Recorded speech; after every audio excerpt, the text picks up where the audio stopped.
Really? I don't want to listen to him. I hate him. What the hell is this? Oh, wow. Hi guys, welcome back to my channel. Today I'm reacting to Game of Thrones and 2 Histories in Lore. I watched season 2 finale over a month ago, and I'm publishing it on a channel today. I recorded more videos than I could edit, and then I watched Peaky Blinders and started Invincible, and so I decided to publish them in a different order. But also I'm supposed to publish twice a week, and I didn't. I've been very busy, but hopefully from now on I will have more free time. I missed Game of Thrones very much, and season 2 was extremely good, so let's find out more about it. Okay, let's go.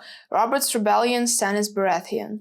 My brother Robert Baratheon had raised the banners of Storm's End, our ancestral castle, against the mad King Aerys. It was the hardest choice I've ever made. My brother or my king? Blood or honor? He's all about the law. The younger brother bows before the elder. I followed Robert. Mace Tyrell turned east and laid siege to our home. His vast army and navy encircled us and prevented any resupply by land or sea. We were locked in Storm's End to starve.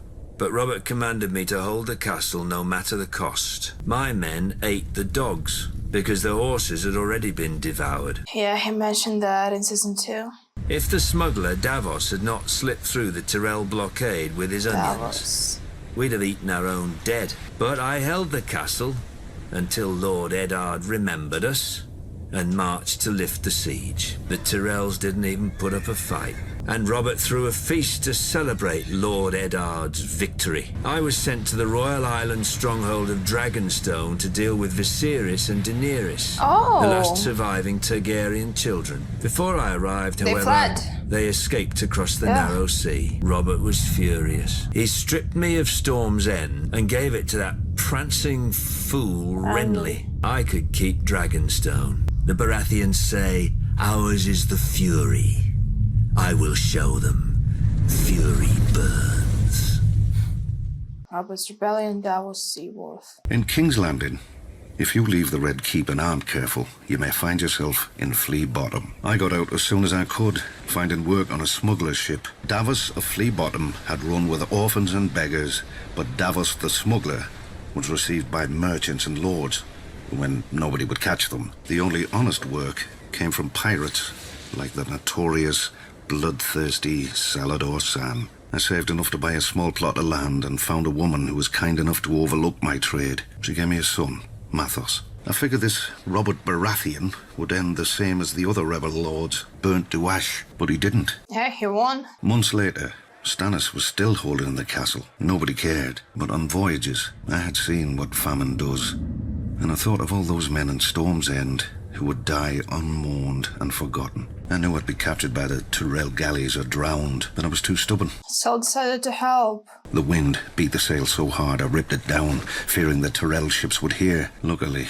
they'd grown lax. Stannis Baratheon arrived. The siege had left him gaunt, but not weak, never weak. He greeted me and accepted my onions with cool courtesy, betraying no emotion. That's where the nickname comes from. After Aerys fell and Lord Stark lifted the siege, Stannis summoned me. For my salvation at Storm's End, I was to be granted a knighthood, a keep of my own, and my son taken into Stannis' personal service. But for my previous crimes as a smuggler, I was to have the fingertips of one hand taken off above the highest joint. Stannis held that I had flouted the laws of the land for years, and a good act does not wash out the bad. Yeah, but cutting our fingers does. Come on. I still keep the finger bones in a bag around my neck to remind me what I was and what I owed to Stannis, and so many things in this world, but never justice until Stannis. Robert's Rebellion, Margaery Tyrell. Some great houses call us upstarts, but the truth is that while the Starks and Lannisters fell to the Targaryens in defeat, House Tyrell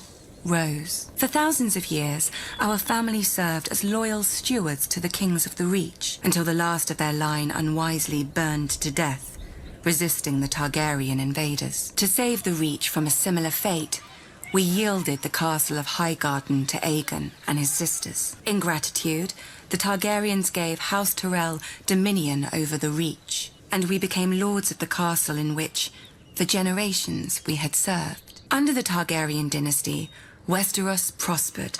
The Westerlands enriched the realm, the North guarded it, and the Reach and Riverlands fed it. This harmony is what Robert Baratheon shattered with his rebellion against Aerys Targaryen. The Reach is a gentle land, and honestly, the Mad King was not much loved. But we owed peace and status to his family. My father, Mace Tyrell, hauled his banners and marched north to battle the rogue Stormlord Robert. My father won. So Baratheons were the enemy of Tyrell's. And then Renly and Margaery got married. How did we get to that point? My father moved instead to lay siege to Robert's ancestral stronghold of Storm's End. But the lion slumbered and Robert slipped past the king's forces to join Ned Stark. We could have lifted the siege and deployed our armies north to aid the crown. We could have stormed the walls of the castle and made Robert homeless. But we had ample supplies, control of land and sea, and most of all, patience. When the lion finally showed his colors and purged King's Landing, we knew our cause was lost. My father chose the peaceful route and bent the knee to Robert, who heartily pardoned us. Strange, considering how we'd beaten him and starved his brother to the brink of death. Robert's Rebellion, Catelyn Stark. Years before, my father had taken to foster the son of a wartime friend, a minor lord on the Fingers. The boy had arrived at our castle as Peter Baelish. Due to his home and size, my brother soon named him Littlefinger. Brandon was wild and terrifying, never far from laughter or trouble. I loved him with all the fire of a first passion, much I came to realize as Peter loved me. When Peter heard of my engagement, he challenged Brandon to a duel. Peter survived only because I begged Brandon not to kill him. I wish I had let him die. Prince Rhaegar Targaryen abducted Brandon's sister, Lyanna. The day the Raven arrived with the news of my Brandon's death, I locked myself in a room and refused to eat for days. I was to marry Eddard. Our union would cement an alliance of the North, Vale, Stormlands, and Riverlands in rebellion against the Mad King. We were married quickly, and were spared only one night before he had to return to the field. Robert had won and crushed the Mad King. And that's when he came back with a baby from another woman? The Mad King had become a dragon and burned King's Landing to ash. Robert won, and my husband avenged his brother and my love. But when he came home to me, he could not meet my eyes. I saw the reason by his side. He brought this boy, this Jon Snow, home to raise with his true-born children. Our family is broken and scattered, and our son must wage a war for the pieces. The Starks are of the north, and, like the snows of winter when they come south, they melt away. Greyjoy Rebellion, Robb Stark. I was only a boy when the Raven came to call my father, Lord Eddard Stark, to another war. Balon Greyjoy had raised the Iron Islands in revolt and burned the Lannister fleet at anchor. My mother Catelyn was not happy to lose her lord husband to Robert again. My father always told me the Iron Islands were a strange and dangerous place. Its people, the Ironborn, keep neither the old gods nor the Seven and despise all honest toil. Their ancestors ravaged the western shores, raping and slaving and putting it to the torch, and their songs still ring through the halls of the Ironborn. Robert and my father corrected him at Pike, his own castle, when they pulled down his towers and breached his walls. Thoros of Myr was first through the breach with his flaming sword. Not far behind him was Jorah Mormont of Bear Island, my father's bannerman who earned the knighthood he would later shame, and lords from every corner of the Seven Kingdoms. Lord Balon bent the knee. King Robert generously allowed Lord Balon to retain his title and castle. But The price of peace was custom. The only son of Balon's to survive his foolish rebellion would be taken as a hostage against future treasons. My father even volunteered to foster the boy himself, I suspect, to make Theon Greyjoy a different man than his father. yeah, and I understand at the same time. Imagine being a little kid, just taken away from your family. And you could even say that why is little child supposed to pay for something his people did? But we need to remember that children grow up. And who do you expect him to become after being raised by someone like his father, after growing up among rapists? He's gonna become just like them. And it was so nice of Ned to take him and raise him as his own, trying to make him better than his people. But I guess it's in their blood because, I mean, look what happened. So my mother's silent fear came true, and my father returned with another child. Theon ate with us, played with us, and fought with us, like my father and Robert. Bound in blood, if not by blood. We are brothers. Greyjoy Rebellion, Theon Greyjoy. I don't want to listen to him. I hate him. When Aegon and his dragons burned Harren the Black and all his sons at Harrenhal, the days when men feared the sight of our longships were over. Aegon would not permit marauders and raiders in his 7 kingdoms. With Harren died our empire, and the old way that forged it. But what is dead may never die. My eldest brother Roderick led a frontal assault on Seaguard, a town built to protect the mainland from us. After ferocious fighting beneath the city walls, he was slain by Lord Jason Mallister, and his men defeated. Robert's victory was now all but assured. Yet we made him bleed for each island. When my father saw his cause was lost, he wisely conceded defeat to Robert, who otherwise would have pulled down our castle stone by stone with us in it. He who kneels may rise again, blade in hand. Greyjoy Rebellion standeth Baratheon. The Iron Throne bored him. He cared little for justice, and less for rule. If it weren't women or wineskin, he had no use for it. I raised Robert's fleet and sailed around Westeros to the Iron Islands. I set a trap for the Iron Fleet off Fair Isle. As sailors and warriors, the Ironborn are unparalleled, but they're not soldiers. They have no discipline, no strategy, no unity. In a battle, each man fights only for his own glory. The strength of the Ironborn is in their ships. With the Iron Fleet broken, I had assured Robert's victory. Stannis was such a good brother to Robert and such a good ally. I think he would be a good king if it wasn't for the influence of the Red Woman. I don't like her. And if Renly was as good brother and a good ally to Stannis as Stannis was to Robert, they would have won. They would have taken the throne. And Joffrey wouldn't be a king. Enemies who tried to kill him one day would be drinking with him the next under their own fallen banners. But if I'd have led the assault, Balon's neck would have bent under his sword. Because I do not forget. I do not pardon.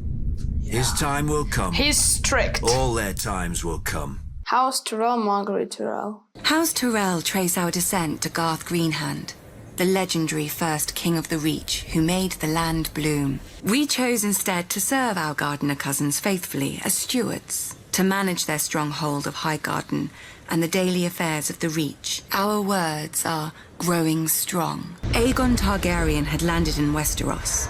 King Mern allied us with the Rock to repel the upstart's army. One can only marvel that King Mern did not reconsider when he saw the living dragons against him. Perhaps he should have sought counsel from his trusted stewards before he set out.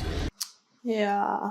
In a day, the Reach had lost its king, its ruling house, and most of its army. My ancestor, Harlan Tyrell, had better sense. Harlan the Steward was acting Lord of Highgarden. To ensure peace and life in the Reach, he would yield the castle to Aegon. To show his gratitude, Aegon entitled Harlan to Highgarden. Our house thus owed everything to the Targaryens.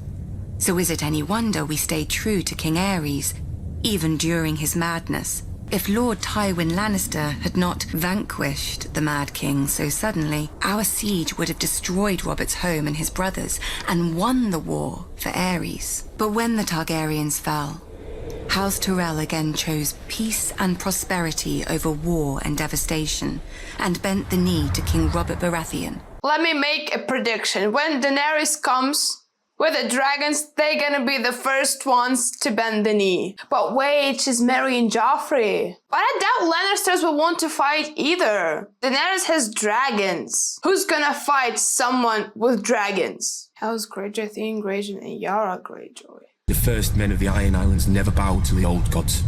Theirs was the drowned god, who made the Ironborn to reave and sack and write their names in salt, steel, and song, that his enemy, the Storm God, could not wash away. We raised our kings from our own ranks, and used beaten foes as thralls to work our mines and farm our land. Or as salt wives, if a woman was pretty enough. Such was the old way, and while we followed it, we held sway wherever the waves were heard. When Aegon came demanding fealty, King Harren the Black ruled as far east as the Trident. Other kings like the Starks could kneel, but Harren was Ironborn, and the Ironborn must be beaten. In Harrenhal, he had the mightiest castle in Westeros. But Aegon did not intend a siege. He mounted his dragon and roasted Harren and all his sons in their tower, and the old way with them. Blessed by the drowned god, the Grey King fought and slew Naga, the great sea dragon, and took her fire for his own. This history made our ancestor Vicon Greyjoy the natural choice to lead the Ironborn after Aegon's conquest. And our Lord Father, Balon Greyjoy, rose against the new king, Robert Baratheon, burning all their ships before any could weigh anchor. But he couldn't win. The Greyjoy sigil is the Kraken. What it grasps once, it will never surrender. How's Clegane under Clegane? Clegane. I don't remember. Who's that? Honor, glory, lies to make idiot boys want knighthood, and idiot girls spread their legs for it. Let me tell you what makes a knight. Killing. Either Is the enough Hound? men or the right man. My grandfather kept the kennel for Lord Titus Lannister of Casterly Rock, the father of Lord Tywin. Lord Titus was a weak man who didn't know it. One day while hunting, he stumbled on a lioness. Lucky my grandfather came up with the dogs and drove the big cat away. When Tywin Lannister became Lord of Casterly Rock, he wanted more from his former kennel master than fealty. He bet that training hounds to kill isn't far from training boys to kill. In just 2 generations, my brother Gregor and I proved him right. For my father wanted a knight in our family and thought he'd found one in Gregor, who at 13 towered over enough men that they called him the Mountain. Through Lord Tywin's influence, Prince Rhaegar Targaryen kindly anointed my brother personally. 1 year later, Sir Gregor chivalrously sacked the prince's city, brained the prince's baby, and raped and murdered the prince's wife, winning our family yet more honor from the new king and queen. I'll guard this king, such as he is. Gregor will kill the other ones. When we're done, we'll see how many people still believe in songs and fairy tales. The Free Folk Ygritte. Okay, I am very curious to find out more about them. A long time ago, they say, some old southern king enslaved our giants by magic and forced them to build your famous wall. The free folk don't follow a man because his father tells us. If the king's son was brave and strong, aye, we'd follow him as if he did his father. If he wasn't... Yeah, I really like this about them. Democracy. With the free folk, you get what you can take, and you keep what you can hold. Even if my kind didn't hop over your wall, but he'd still set your night's watch to guard it. You southerners are rich. You always have more steel, gold, and daughters. I think you're afraid. If you've always knelt, you don't know what freedom is. And if you've not been beyond the wall, you don't know what fear is. You will. What the hell is this? The Night's Watch Ygritte. A man murders, and you train him to kill better. A man thieves or rapes, and you send him where it's dark and private. Well, at least you make him promise to be good. Well, then you make him regret even that. He can't have nobody to warm his frozen bed. Well, not unless the crows like to nest together. We free folk have our stories too, about how one of your king crows found something cold. In other words, how he brought her home through your wall and declared himself Night's King. 13 years he and his queen ruled over his brothers, making sacrifices as black as their cloaks. With the help of the Starks, we killed the demon and cleansed your precious watch. And then they thanked us and kicked us back across the wall, as you always have.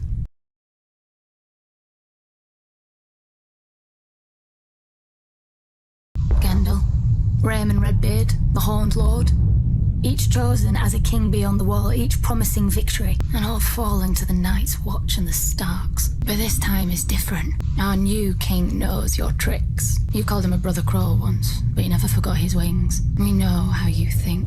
I can't wait to see him. It's crazy that he used to be in the Night's Watch, and he decided to switch teams. Dragonstone, Stannis, Baratheon. Nobody knows why the Targaryens first came to the island of Dragonstone. The island itself was and is nothing.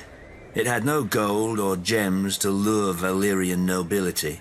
All it has is rock, mostly a shiny black stone, too brittle for war and too sharp for building. Obsidian? The Targaryens called it dragon glass. I call it useless. But the Targaryens managed to raise a castle here. If the Targaryens ever regretted their barren outpost and longed for the comforts of home, the Doom made their folly permanent. Valyria collapsed into the waves and was no more. Dragonstone was the perfect staging point for Aegon's invasion of Westeros. The lands there were disputed by 3 kingdoms: the Reach, the Iron Islands, and the Stormlands. But their capitals were far enough away that none could mount a force before Aegon got a foothold. The Doom had taught the Targaryens the prudence of refuge. Dragonstone became the seat of the crown prince and heir to the Iron Throne. But before I arrived, a loyal knight smuggled them across the narrow sea to safety. Hatred for the Targaryens blinded Robert. Unjustly, I was blamed. Whenever I demanded my rights restored, Robert would remind me of the island's royal pedigree and pretend he was doing me honor. But Robert is dead, and I, Stannis Baratheon, am the rightful king of Westeros. Yeah, he wasn't treated fairly. I will be the dagger at their throat. Harrenhal, Catelyn Stark. The Empire reached its zenith under King Harrenhal, called the Black by those he terrorized, and by his own men, though they meant it proudly. King Harren enslaved the Riverlands to raise the mightiest fortress Westeros had ever seen, with walls so vast that winters would come and go, and besieging armies grow old and grey before the castle fell. Yep, but it couldn't withstand the dragons. But the very day the slaves laid the last stone, Aegon Targaryen and his sisters arrived in the south. When they arrived with their small army, Harren laughed and shut the gates. Harrenhal would have its first test. It failed. We should have torn down the castle stone by stone then. But Harrenhal seemed such a magnificent prize that Aegon gave it to one of his commanders, whose line then withered to extinction, as would every family to hold it thereafter. When many speak of Harrenhal, their voices drop to whispers about Mad Lady Lothson, who was said to send a giant bat to collect children for her crockpots and to bathe in blood and serve feasts of human flesh. Oh my god. Of the servants who went to bed in full health and were found in the morning, burnt to ash. Say by a king's grace, Harrenhal became yours. Now you must garrison it. But it now it belongs to Peter, right? He's gonna repair it and Daenerys gonna come with the dragons and burn it again. You close the hall of 100 hearths and take your meals in your rooms. Even then you can't shake the feeling of desolation, that Harrenhal and its vastness is devouring you. In later years, as you bury a grandson or a great-grandson, the last of your line, you will know it has. The Free Cities, Jorah Mormon.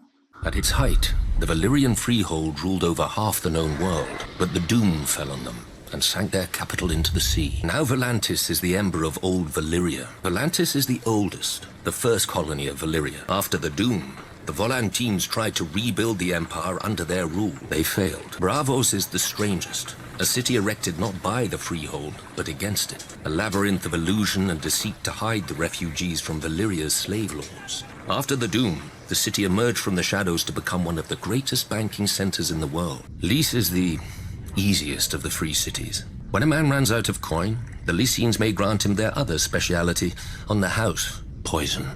Oh, wow. Magisters make a great show of choosing the Prince of Pentos from the great families and granting him the powers of trade, justice, and war. On the new year, to bring good fortune to Pentos, this prince must deflower the maid of the field and the maid of the seas. If a crop should fail or a war be lost, the Magisters will slit the prince's throat and choose another. Qarth, Zara, Zoan, Dexos. Qarth has always and only belonged to the Qarthi. We were never part of Valeria's empire, nor have we ever fallen to a Dothraki horde. We call Qarth the greatest city that ever was or will be. An easy claim to make if one knows only the docks and customs houses of other cities. An easy lie to swallow if a people see only the gold and jewels of their rulers, which we, the 13 who govern the city, are careful to ensure. So many things changed so quickly after Daenerys arrived. The greatest city that ever was or will be? An epitaph. I would prefer the greatest city that is. The drowned god, Yara Greyjoy. The seven are gods of weakness and defeat. Pretty chains that the first men kindly put on after the Andals crushed them, except in the Iron Islands. When the Andals landed on the Iron Islands, they found a god who was father, warrior, and stranger. When an Ironborn falls, we say the drowned god needed a strong oarsman and took him below to feast in the god's watery halls, attended by mermaids. We fight against the storm god, who holds a castle in the clouds and sends the winds to lure the Ironborn off course or wreck our ships. It's said my legendary ancestor, the Grey King, waged war upon the Storm God for 1,000 years. With the Drowned God's help, he slew the great sea dragon Naga and used her bones for his haul. It was the Storm God who first blew the Andals to the Iron Islands, to subdue us and turn us from our faith. True, they conquered and killed our king, but in time they forsook their septs for the shore, and their fat septons for the drowned men. The Andals came to us as conquerors, they drowned. We do not fear the Storm God's winds or his waves, but you should, for they bring us to you. The Alchemists Guild, hell in the... Dragons conquered Who's the that? 7 kingdoms. That's the old man who had that, wildfire. When the great King Maegor saw the power of the Alchemists Guild, he blessed us with his patronage. In those days, we commonly transmuted metals and other wonders, but the king was most interested in our mastery of the substance, which those not of our order dub wildfire. Our order alone knows its secrets. In bare stone cells beneath the guild hall, our acolytes prepare the substance with... Could it be used against dragons? Would it kill them? When I was editing season 2 finale, I was thinking if there's any weapon that can be used against dragons. Yeah, but it's very dangerous. It's difficult to control it. It could cause even more chaos and death. Should an acolyte prove unworthy and allow the substance to ignite, the ceilings are spelled to collapse and fill the room with sand. For once lit, only smothering or starvation will quench the fire. Crazy. Many years did the Alchemists Guild serve the Targaryens faithfully, until we were beset on all sides by the envious, the Order of Maesters, who dismissed all learning but their own. After the unfortunate Prince Aerion Targaryen, drunk with wine, boasted that a draught of the substance would transmute him into a dragon, we lost our royal favor. We are masters of the fire, but we live only to serve. All we need is the right spark. The Warlocks, our own Essos. The East is plagued with mystics who claim many dread powers but prove only one, separating the foolish from their purses. Not so with the renowned Warlocks of Qarth. They demand a much dearer coin in return for their parlor tricks. Respect. Thankfully for Qarth, the Warlocks exert little influence in our politics. They rarely leave the confines of the House of the Undying. It is said that none who enter ever leave. Since there are no visible doors, I have to believe none ever enter either. Well, Daenerys did. But should the Warlock's vaunted magic ever return, that would be a dangerous day for Qarth. I've got bad news and bad news. I shall need to keep my eyes on them. Indeed. Well, that was very interesting. I didn't talk much. Again, I was more focused on listening. But thank you guys so much for watching. I'm really looking forward to season 3. Don't forget to like this video, leave a comment, and subscribe to my channel. I'll see you next time.